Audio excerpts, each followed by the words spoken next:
All right, we're back. You know, we're doing a program here that is a little bit of a sex education program. And Lee, I got to ask you, where did you get your sex education? I know this is kind of a personal question. Well, but unfortunately, Blaine, I learned about sex through music and television. It was sad. You know, and the sad thing now is that young people are still being taught through music and through television. You know, we went from songs like "I Want to Hold Your Hands" to "I Want to Sex You Up." That's what's happening in American song today. And they actually got, you know, some of the music groups selling condoms at their concerts. Yeah. Man. I mean, that's wild. And that's what, you know, they're teaching young people: sex and music and television. as a matter of fact, the group that is doing that is U2. Yes. At least at this point they are right now. Who knows what they'll be doing in a month or so. But there is a major crisis. And I know as a teenager growing up myself, I remember my first education with sex was from my dad. My dad came to me, my first girlfriend, I think I was, what, 18 or 19. Anyways, had my first girlfriend. He came and he said, "Blaine, I know you got this girlfriend. I want to just encourage you, don't do it. Whatever you do, don't do it." Don't do it. I'm only, I think, honestly, maybe 13 or 14 at the time. I don't even know what it is. And then he says, if you do it, use protection. And I'm wondering, what in the world is that? I don't know what protection is. I'm thinking, carry a gun, you know? I have no idea what this is. But that was it. That was the total extent of my education sexually. So obviously, I learned from my friends and, as you said, from the media. And I'll tell you, it's a dangerous way today to learn about sex. As a matter of fact, I talked to a young person recently at one of our By Nite meetings, and he told me that in his school, they recently did blood testing. They found out that 8 young people, teenagers in his school, tested positive for HIV, the virus that leads to full-blown AIDS. And then we read recently in national headlines about a small town in Texas, Bogota, Texas, 197 students, and 6 of their students, according to a health official there, tested HIV positive. And the question arises, how many other teenagers and young people across this country have AIDS and don't even know it? The truth is, a lot more than we care to think. If national headlines are any indication, we live in a nation that is out of control sexually.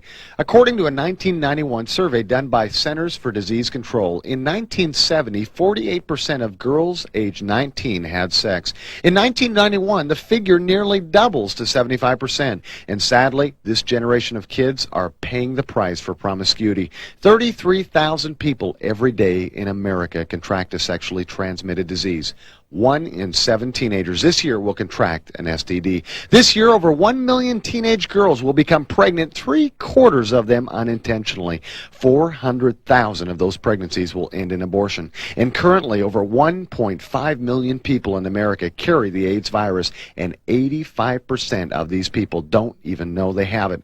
In 1989, I interviewed a young man named Chris.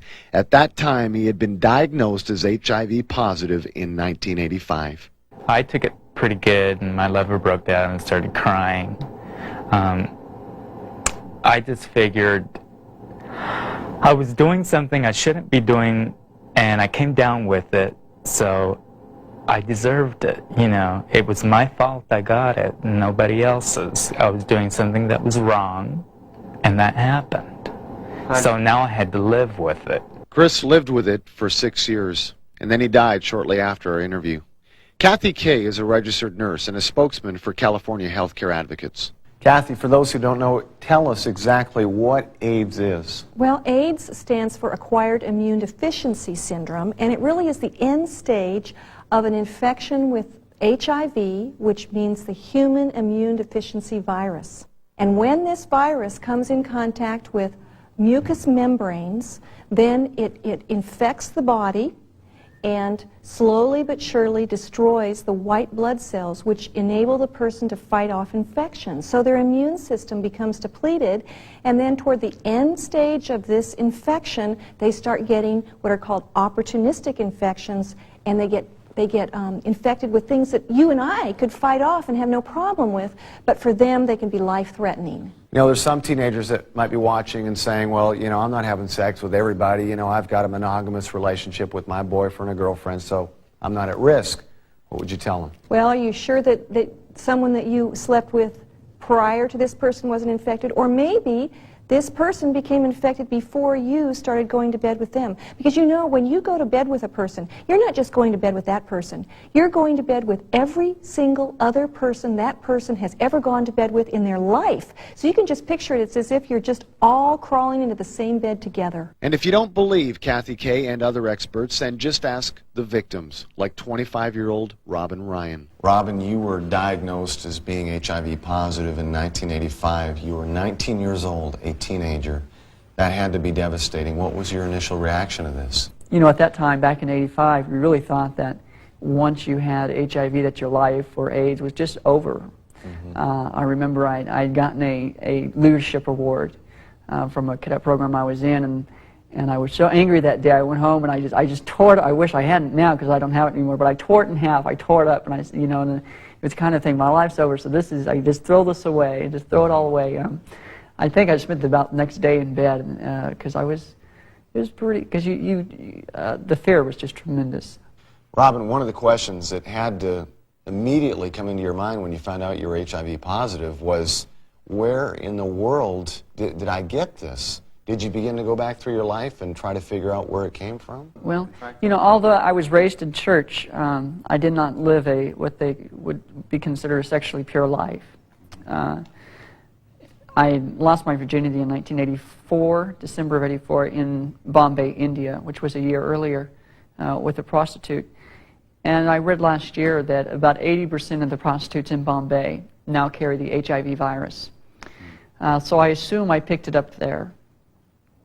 But being from California and not living a sexually pure life like a Christian should, I very well could have picked it up in California as well.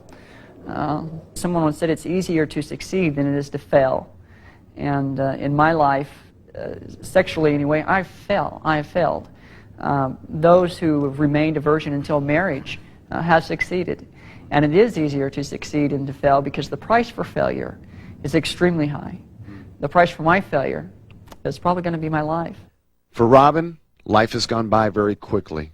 In the years that do remain, he is dedicated to warning others of the consequences of premarital sex.